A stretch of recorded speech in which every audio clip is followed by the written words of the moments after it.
with marginalized populations, immigrant and refugee families. This is the second part to the second webinar series hosted by CommunityBased Research Canada. My name is Jana Martin, the Program Coordinator for CommunityBased Research Canada, and I will be the moderator for today's session. Community-Based Research Canada's mission, or CBRC, is to address real societal problems through research as a national champion and facilitator for community-based research and campus community engagement in Canada. For 10 years, CBRC has brought together key players of community campus partnerships. Some CBRC founding members continue to be on the CBRC board today. Our network builds capacity for academia and broader communities to collaborate and use research as a tool to mobilize community participation and action.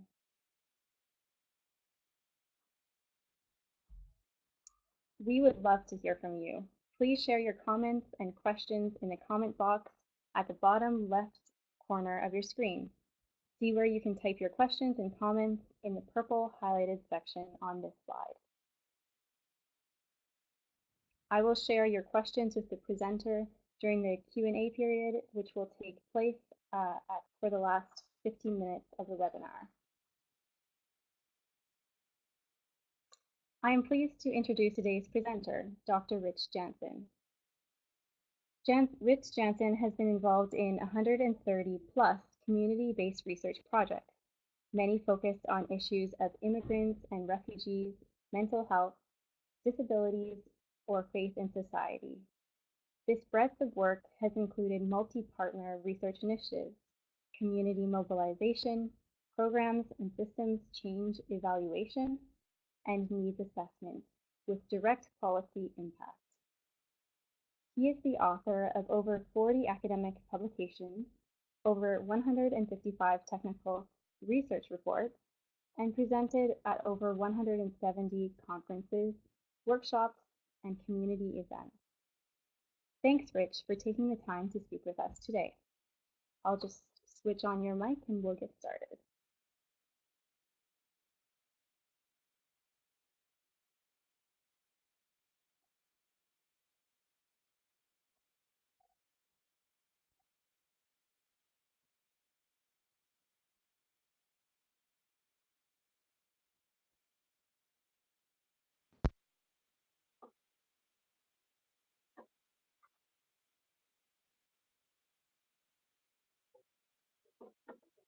Am I good to go, Jana? Yeah, good. Well, thanks, Jana, and welcome everyone, and thanks for attending this webinar. It's always good to have an audience. Today's topic is researching with immigrants and refugees. And when preparing for this presentation, I was wondering about whether to go for breadth or depth on this topic, and whether to give one or two case examples and go more deeply into the issues of research, or whether to stand on the balcony and speak about issues more generally. And in the end, I decided on the latter, leaning towards breadth. So today I'll give some high-level reflections about researching with immigrants and refugees. But for those who like storytelling approach more, I'll also sprinkle my reflections with illustrations from research projects. Jenna, I'm wondering if you can move the slides forward.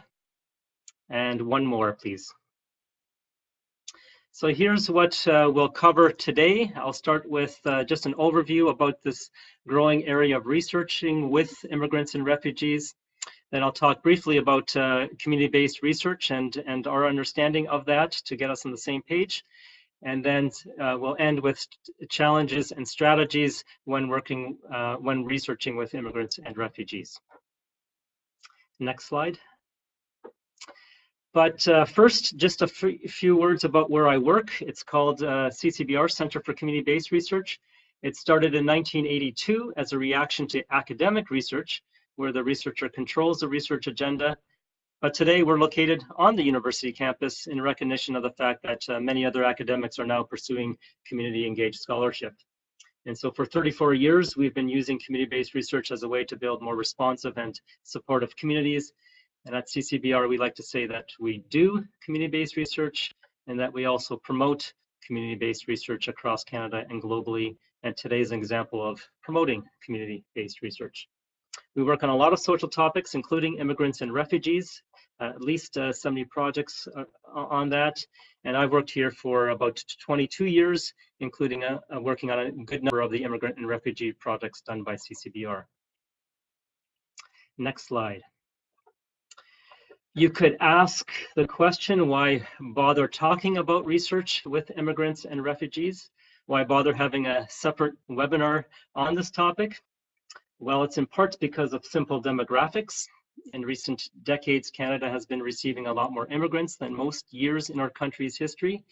Year over year, we've been sustaining these high levels, and our current projections are for even higher levels. So we're targeting 350,000 newcomers for 2021, about 1% of our population. But we're not only increasing the numbers of newcomers, but there's also diversity of source countries. We used to have Western and Northern European countries that were the major source countries, and now in one generation we've shifted so that now immigrants come from over 200 countries, primarily from Asia, but also from all world regions. And so in this context, research about immigrants and refugees has grown considerably, and you could ask, what are the drivers of this growth? Well, there's an economic driver. For example, Canada started the Metropolis movement in 1996, and to this day it brings together immigration practitioners, policymakers, and researchers. And in addition to this knowledge exchange platform, there's also been more academic research dollars available, including targeted calls by SSHRC, an academic funder, together with the Federal Immigration Department called IRCC. And the most recent example of that is the joint call around Syrian refugee research, but there have been others as well. On the community end, there's also a growing appetite for research with immigrants and refugees. There's a recognition that newcomers make up a growing proportion of our communities, in some cases over 50%. And so we need to understand their perspectives and experiences on a range of community issues in order for good community planning and for funder accountability to happen. This growing area of research can be considered research with vulnerable populations. There are certainly some groups of newcomers that are at higher risk of harm than typical for research in communities. I think of people who come with refugee experience and the vulnerability that often comes with transitioning from places of conflict and fear to Canada and the trauma that they may carry, or with newcomer children. And so that's why this topic was included in this webinar series. But I should also say that not all research with immigrants and refugees is necessarily with vulnerable populations. Not all newcomers want to be labeled as vulnerable, even if there still is an honoring of the dignity of all newcomers needed. And one final point here on this slide, maybe it's obvious, but not all of this growing amount of newcomer research is necessarily community-based. In recent years, I've been noticing a slow emerging interest and openness to a community-based approach. But I still think a lot of research is on immigrants and refugees and not with immigrants and refugees. But the desire is growing. And one indicator for that desire is the upcoming Metropolis conference next year in March, where we've been encouraged at CCBR to submit an abstract for a workshop on community-based research. And we've never had that type of invitation before. So that's the kind of research that we want to focus on today, that research that falls under the category, the approach of community-based research. So even in that body of research, it's quite diverse and varied. Here's some examples that I've pulled from our CCBR research, divided into the types and topics of research. So you can see under the type of research, it varies from evaluation and needs assessment down to strategic planning that includes research. And then on the topic of research, you can see some of them are more current ones that we've been working on, and these maybe get you a window into some of the diversity of topics, and probably some of you could add your own topics of research. Next slide. Another way of showing this diversity is in the examples of projects, and here's a few examples of projects that we have done. Certainly it's not an exhaustive list, but gives a flavor of what's possible. Some projects are long, some projects are short. On the short extreme, we had 2 simultaneous Syrian refugee projects where we hired and trained Syrian community researchers, held qualitative interviews in cities across Ontario, did translation and analysis, held a large community forum of over 400 people, and sent the report to funder all within 3 months. On the other end of the extreme is a project that was 5 years long, so they can vary in length. It's also a list of mix of academic funded and non-academic funded projects, qualitative and quantitative, mixed methods, as well as projects that are local, provincial, and national in scope. In all of these projects, we try to take a community-based approach, which might be implemented in very different ways depending on the project, but which certainly has some things in common. There is something that makes research distinctively community-based. And so now I want to talk a little bit about these commonalities and use that as a framework for discussing community-based research with immigrants and refugees. So here are the 3 hallmarks or principles of community-based research as we understand them at CCBR. It's research that strives to be community-driven, participatory, and action-oriented. We say strive because these aren't absolutes, but we try to be as community-driven, as participatory, and as action-oriented as possible within the unique context of each research project and the partners that we're working with. I should also highlight that these 3 hallmarks honor rich global research traditions. So community-driven, hallmark honors the indigenous research tradition, participatory with research from the global south, and action research with the global north. Another way of understanding community-based research is why we do it. What functions does it have? Here are 3 functions of community-based research. As with all research, it functions to produce new knowledge. We get new insights as we ask research questions. But community-based research expects more from research and expects more from researchers. It also tries to mobilize that knowledge in ways that enable people to apply that research in real life situations in their community. But even more, community-based research functions to mobilize people and communities. The act of research itself is an intervention, and it's an intervention of building stronger relationships and building capacity for social change. A community-based research team, therefore, we need to be adept at all these 3 functions. A little more practical now, how do you do community-based research? Here are the 4 phases of a typical community-based research project as we see them. You can note that it has 4 phases, not the typical 2 of planning the research and gathering information and analyzing it. There's also intentionality in laying a good foundation of working together with diverse stakeholders for a common purpose. And then in phase 4, there's also a commitment to considering how to act on the findings of the research as a part of the research process. You can also note that it also has an openness to making changes as you go. There's a feedback loop from phase 2 and 3. That it's not just about doing research technically well, it also emphasizes relationships and the facilitating of people working together. And you can also note that it can lead people to work together over multiple cycles of research, that arrow between phase 1 and phase 4. So with that whirlwind understanding of overview of community-based research, let's bring this understanding and talk about research with immigrants and refugees. And let's start with challenges. It's all good and easy to say you want to do community-based research with the aspirations that I outlined, but it's not always easy. It's not always easy working within the context of diversity. Even with groups of newcomers who are from the same background, you might have differences in generations or in gender or in how people experience migration and so on. And there certainly are differences when you work across newcomer groups. So I thought I'd start by saying that an overarching challenge relates to this tension of affirming both the individual uniqueness and shared humanity. You might wonder what I mean by that. Well, diversity requires us to listen to respect and affirm the uniqueness of individual people, putting aside stereotypes and being open to the newness that others bring, and to be willing to be enriched by them. But working with diversity requires us to also acknowledge and affirm the shared humanity that we have with all people, where we see that we are all together as a part of a greater whole.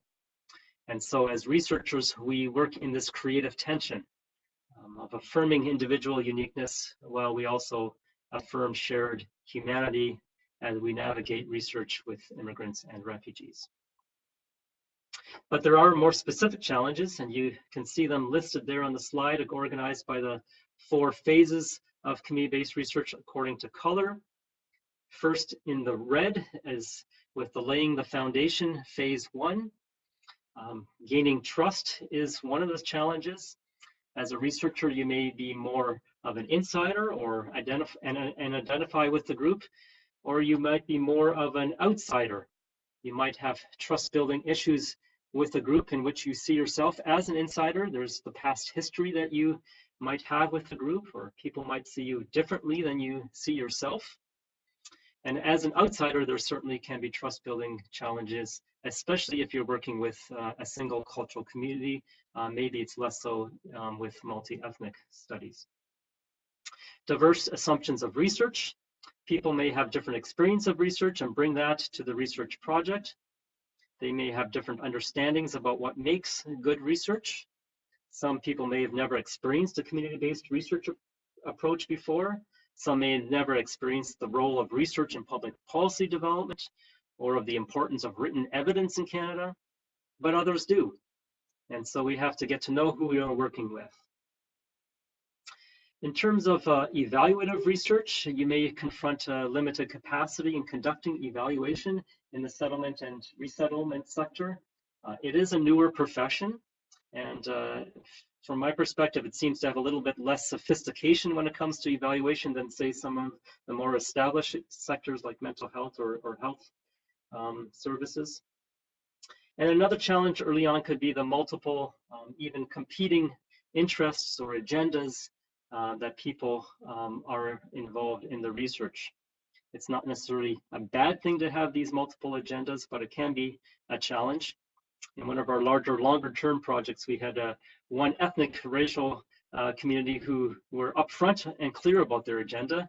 They wanted a fully funded mental health center as an outcome of the research, and they wanted us to promise upfront that if they were to be involved, they would get this mental health center. So of course we couldn't promise that, but we could say, hey, let's work together, and maybe our agenda and your agenda and the agenda of others on this project can align, and we can work together. In the end, this happened to be a good news story. They got the ongoing funding for their community mental health center as a direct involvement with the research. Moving on to the purple challenges. Language diversity, this is a big one that often people think about first, especially when involving participants who have different or multiple languages. There's challenges in planning logistics and costs. I remember in one project we had 12 languages in 3 cities across Ontario, in-depth qualitative interviews. It took a lot of coordination to hire and train 40 mother tongue researchers and ensure consistency across them. And that's a challenge no matter how you look at it. There's also incorporating diverse ways of knowing. People who come from different parts of the world understand the world around them in different ways.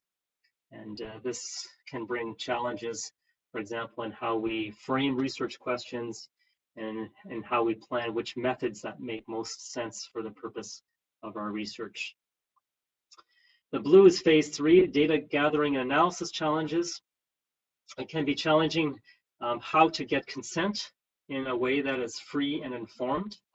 It may take a while to do this, and it may take some thinking about how best to do this in a way that's clear and concise, but that's also in a way that is respectful and not overwhelming.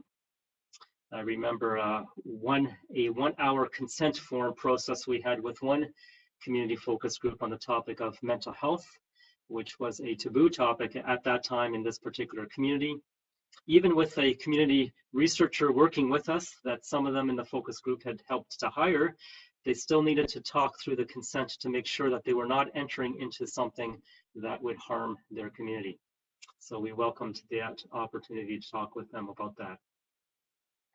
Being lost in data analysis translation. How do you handle and manage data in a variety of languages, maybe languages that you don't understand?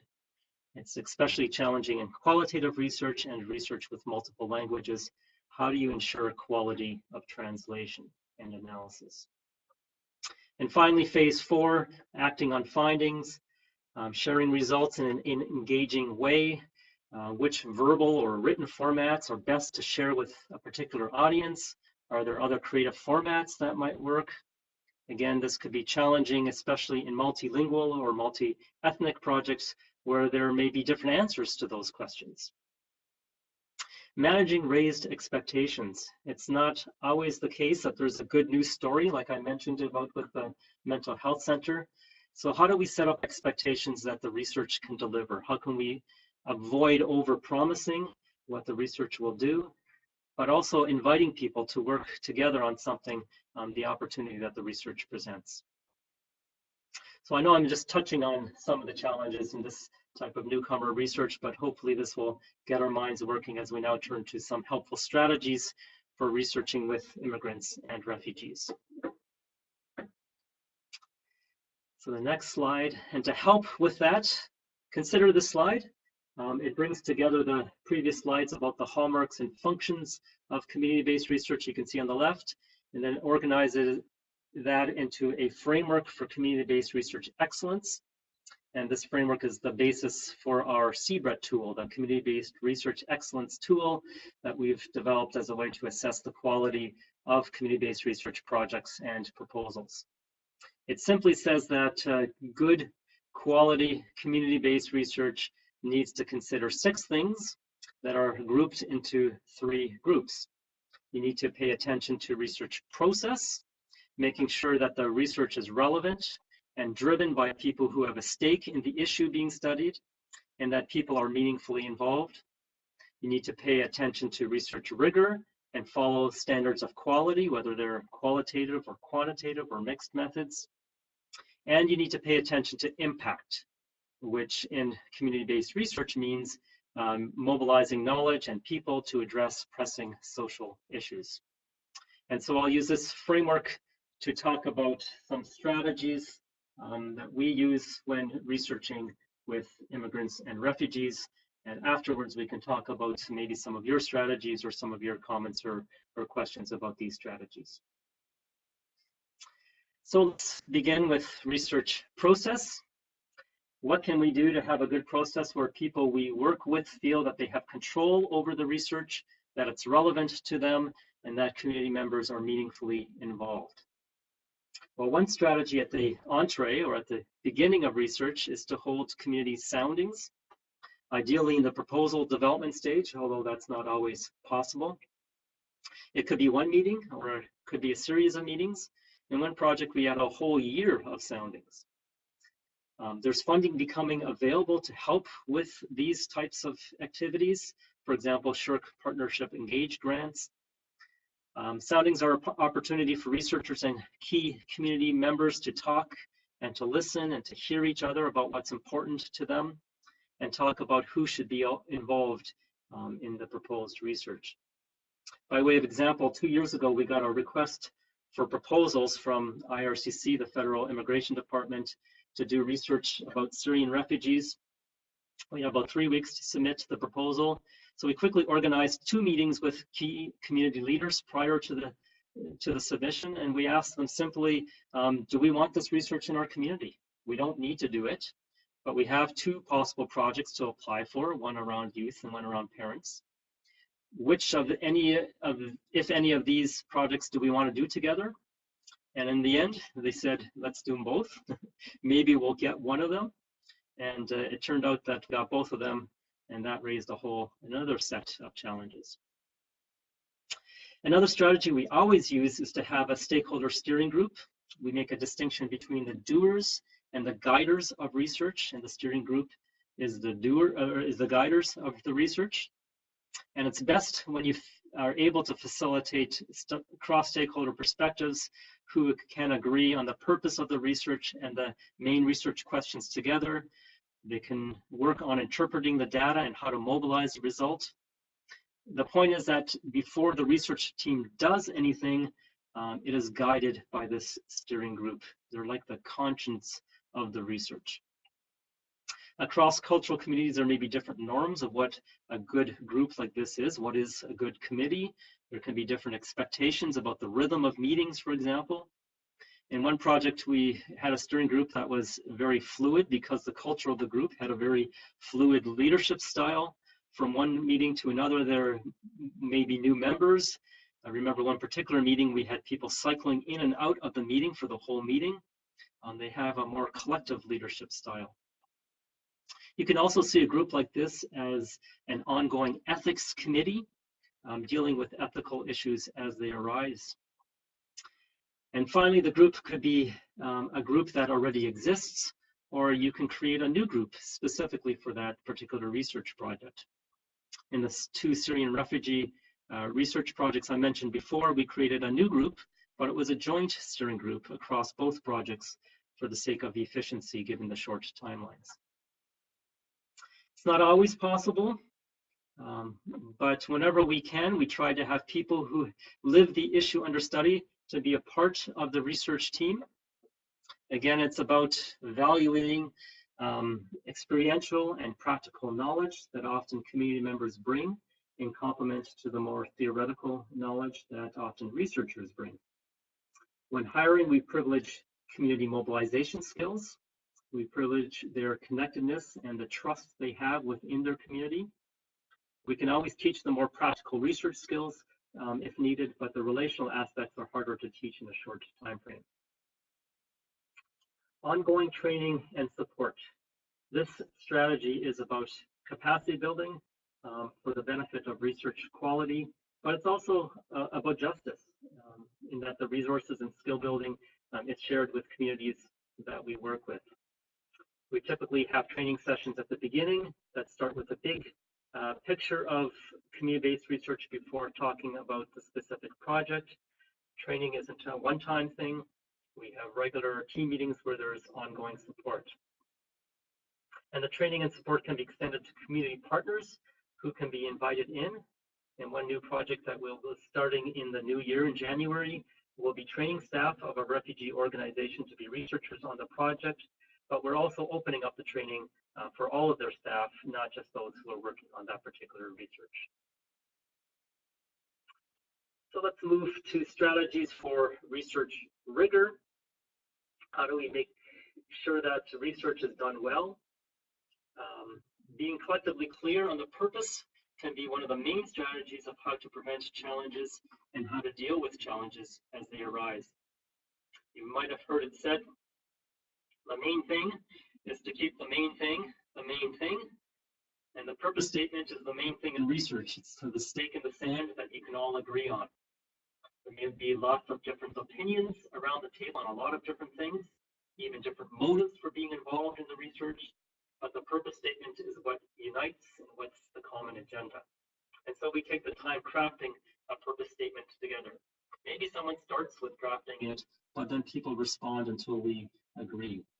Even if we didn't have too much time for consultation before we write the proposal, in the proposal stage, we always still check in on the purpose statement once we start the research project. And out of this research purpose flows the main research questions. Again, this can be an exercise of negotiation as people work together to make sure that they all get something out of the research. Strategies in data gathering, including people with lived experience, understanding the culture and language. This strategy just makes for better data. As I mentioned before, whenever possible, we hire people with lived experience. Sometimes we need to find extra funding to do this. In one academic grant, a SSHRC grant, we also applied to a community foundation which paid for the researchers we hired from the different cultural linguistic communities that we worked with. So SSHRC paid for the students, and the community foundation paid for the community researchers. Inviting ethical review that considers community harm. A few years ago, CCBR, we created CREO, the Community Research Ethics Office, which is now its own nonprofit organization. You can just Google CREO. They use the 3 Tri-Council ethical principles of respect, welfare, and justice, but they add a 4th principle of community harm. And they're particularly adept at reviewing applications involving vulnerable populations. Their ethics board is made up of 12 people, half academic, half community from a variety of sectors. We just used them for a project dealing with literacy training in the workplace for refugees. They gave us excellent feedback, quick feedback, problem solving together to make sure no harm was happening within that particular context. Strategies in data analysis. It's good rigor to triangulate your data analysis, particularly if there's data from multiple groups or multiple languages. Sometimes we prepared a common analysis template, for example, by main research questions across communities or across language groups. For example, in a qualitative project involving Haitian youth that we're working on now, 20 youth researchers within each of the 4 communities involved. We had the youth first do data analysis by breaking them up into small groups, each assigned to one of the main research questions. And then we had them go around through doing a marketplace exercise where they had to sell their categories and themes to their peer researchers who challenged these themes based on the raw data. And they also had to sell their themes to their supervisor who wasn't part of the data gathering. And then they had to summarize all these themes in what we called a theming report, which was a common template across all the 4 communities before eventually someone translating all of that from Creole into English. And finally, some strategies about maximizing the impact of research. Creating digestible written summaries that know their audience. We sometimes have different levels of written products within a single project. For example, a full report, a smaller 2 or 3 page summary, and maybe a 1-page infographic. Shorter versions are particularly useful when we're dealing with multiple languages and can translate the long reports into all of those languages. We've also commissioned 7 theater productions based on research with immigrants and refugees on topics like mental health, immigrant employment, youth volunteerism, hate crimes against Somali community. The benefit here is that it's really engaging. It engages the audience, not only the intellect, but also the heart as well. Our mental health production was a particular hit. We eventually got extra funding to take the show on the road across Ontario. People laughing, people crying at the same time as they get drawn into the research content. In all of our theater, we collaboratively developed the theater piece involving community members and the theater company based on the research findings. And we find that theater really useful in presenting community challenges. And so we often use it in workshops at the end of a research project where we present the research findings, and then we present the theater production, which primes participants to talk about solutions at a whole different level. Many of our newcomer research projects end up with a community forum or some kind of a series of events. It's a place to share and verify results, but more importantly, it's a chance to facilitate people to identify and prioritize solutions that comes out of the research. We always invite community partners and community researchers in these forums and have them involved in the planning and delivery of them, and sometimes embed the forum in some bigger community event. For example, we had a provincial study on immigrant parenting where we, with our community partners, organized a community event of over 300 people. We had service providers set up their booths. We had children's entertainment in the center rotunda of the event. We advertised the event as a celebration of new Canadian families. And so we had lots of celebratory activities. And off to the side in a room, we had the research presentations, simultaneously translated into 7 languages. At the end of the forum, we had local parenting organizations react to the research findings and make commitments in how they were going to change their programming. For our Syrian refugee research, we were planning to hold a forum at our city hall, and learned that our local immigration partnership was also planning a Syrian event at the city hall on the same day. So it was a no-brainer to combine these events for one large community celebration, hundreds of people attending, lots of media and politicians well represented. It was music, presentation, and dances, but we also had a research component, which was a reminder that we as a community are still learning about how we can better support Syrian and other newcomers in the future. And finally, community-based research really isn't finished until people are clear on what's to be done with the research findings.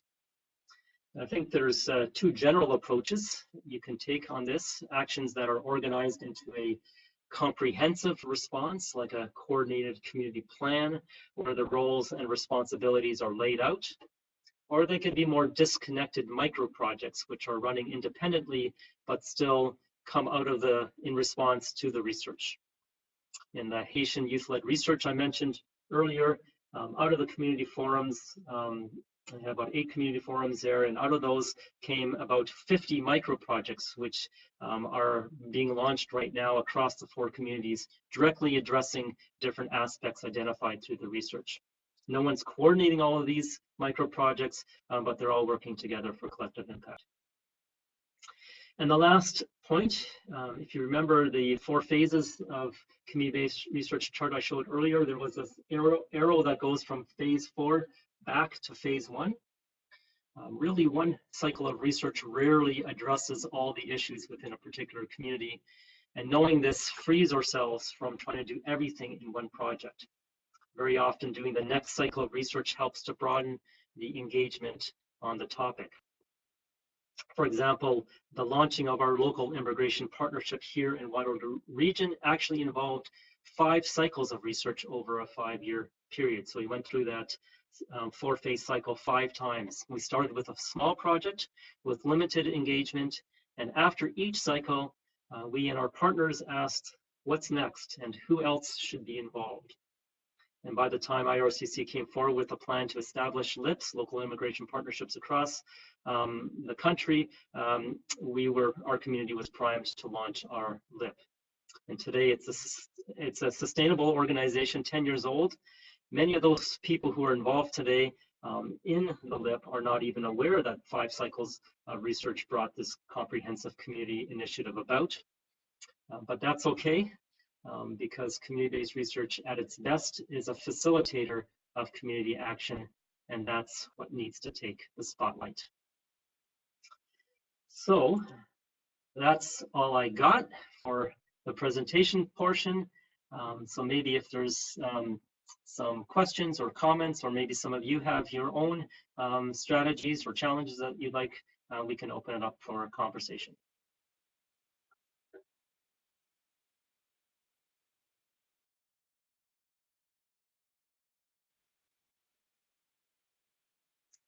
Thank you for that informative presentation, Rich. A recorded version of this webinar will be available and shared on the CBRC website under Resources and Webinars. Now it's time for our question and answer period.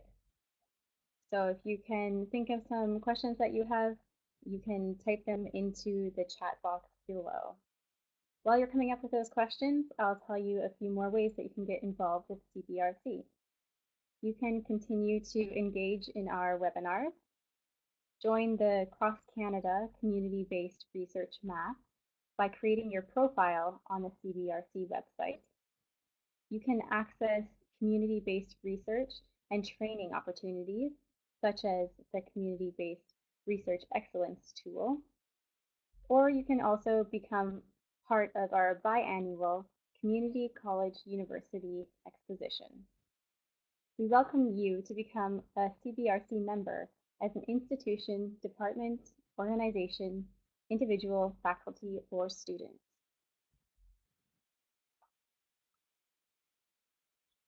Okay, I will turn this back over to Rich and he will answer some of your questions.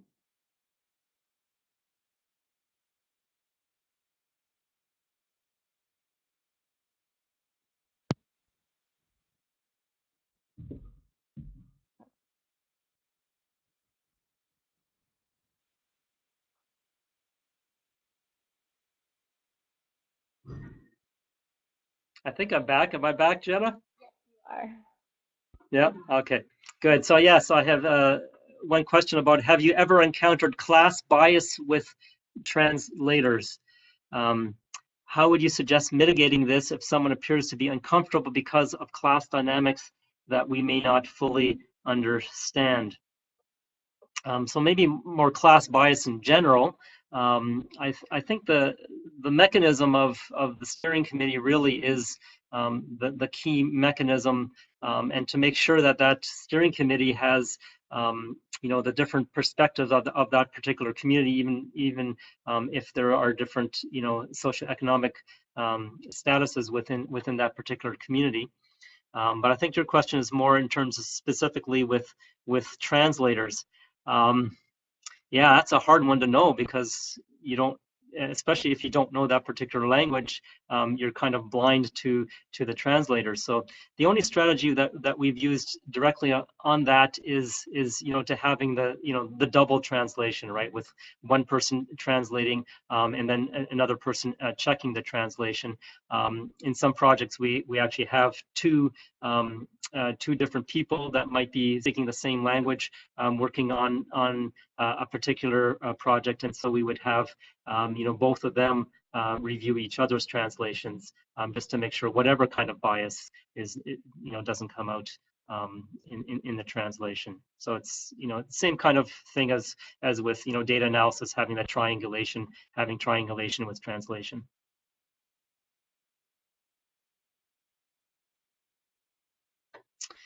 Another question about migrant worker population, and if so, are there particular approaches or considerations for that population? At CCBR, no, we haven't directly worked on migrant worker studies. We actually wrote a proposal for one, which we didn't get. So we haven't had specifically, but there's certainly dynamics there, obviously around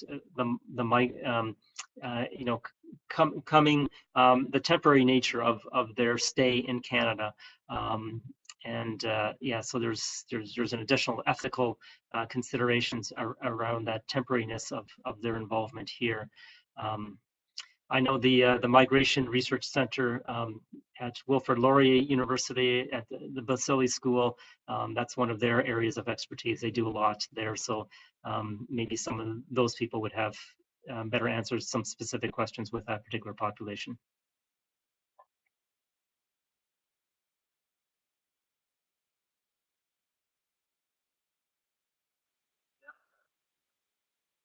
Okay, and if we don't have any more Yeah, questions, then yeah, gotten one more here. Got another question here, Jana. Can I take it? Yeah. Okay. Yeah, you guys ask good questions. Are there any strategies to address some of the potential power dynamics between community researchers with lived experience and the research leads who might have more research experience? Some community researchers have a lot of research experience, and some don't have very much research experience. And so absolutely there are potential power dynamics that could be at play there. We also typically not have one research lead as being, just one leader within a research team, so that we try to make sure that we have a fuller team, that the community researchers and a group of others are a part of the research project, which sometimes can even add to power dynamics, but other times can actually help to mitigate one person kind of dominating the research team. This is probably a question that as soon as I'm off the webinar, I'm going to have all sorts of answers for. But as maybe I'll think of something else as we go along in the couple minutes that we have left. wonderful. Thank you for engaging into our webinar today. So I will just. Oh. We greatly appreciate your feedback about this webinar and future webinars. so we can continue to provide you relevant and quality community-based research programming. Please take 2 minutes after this webinar to share your feedback. After you log out of this webinar, the feedback form will automatically show up. On behalf of Community-Based Research Canada, I would like to thank our wonderful presenter, Dr. Rich Jansen, for today's session, and thank you all for joining us. Stay tuned for upcoming webinars, events, and programs from Community-Based Research Canada by going onto communityresearchcanada.ca and by signing up to our CBRC mailing list and